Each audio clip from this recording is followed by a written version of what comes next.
Okay, what agencies are we actually going to shut down and how?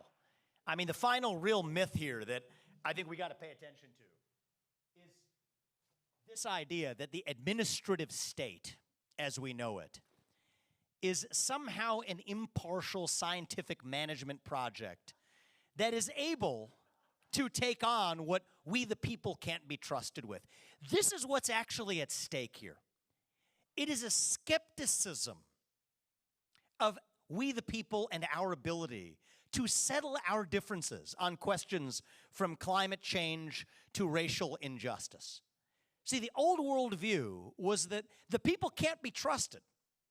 The people can't be trusted to sort out how to address existential climate change. If we leave it to the people, our planet's going to burn its way to pieces. We're going to have systemically inequitable results amongst different races. This is what's baked in.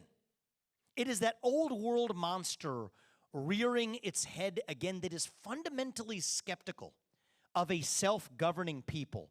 But what we actually have in this country is a constitution that in Article 2 of the Constitution clearly states that the executive power shall be vested in a president of the United States. And the person whom we elect to run that executive branch, the U.S. president, must actually once again be the person who actually runs that executive branch of government. That is the final myth that once we debunk it, we have democratic accountability once again, rather than puppets sitting in the White House, as I worry we have today, instruments of an administrative state. So the question is, how do we then, on the back of having debunked these myths, how do we actually proceed step by step to taking on and dismantling that administrative state? Well, it is the source of regulations, and we'll get to that in a second. But what about the regulations that are already on the books? This is where West Virginia versus EPA comes in. So this is likely the most important Supreme Court case of our lifetime when it comes to the ability to restore our constitutional republic.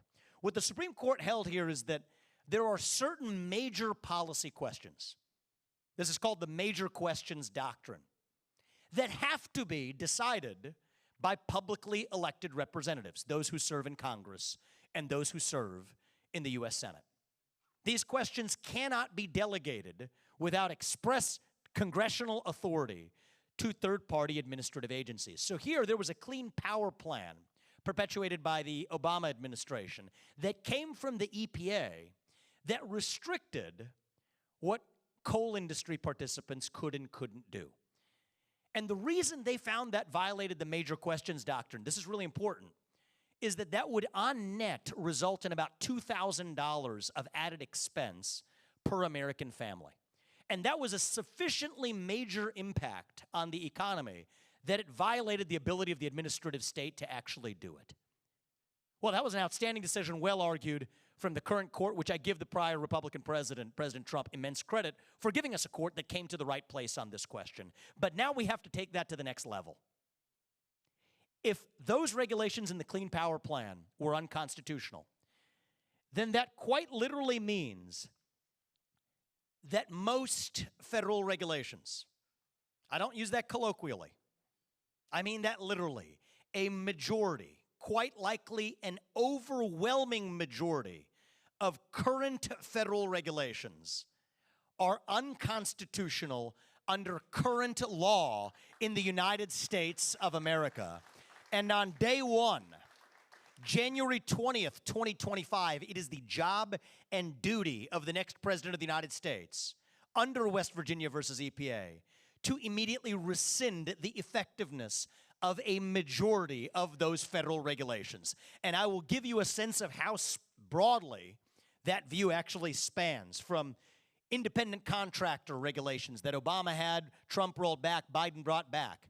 We have gig economy workers numbering in the hundreds of thousands, if not millions, over 1 million across the country, covered by these regulations that were passed in violation of the major questions doctrine based on the West Virginia versus EPA standard.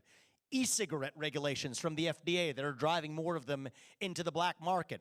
like many regulations at the FDA, which do not match any statutory authority that Congress ever gave to the FDA, are unconstitutional under the major questions doctrine.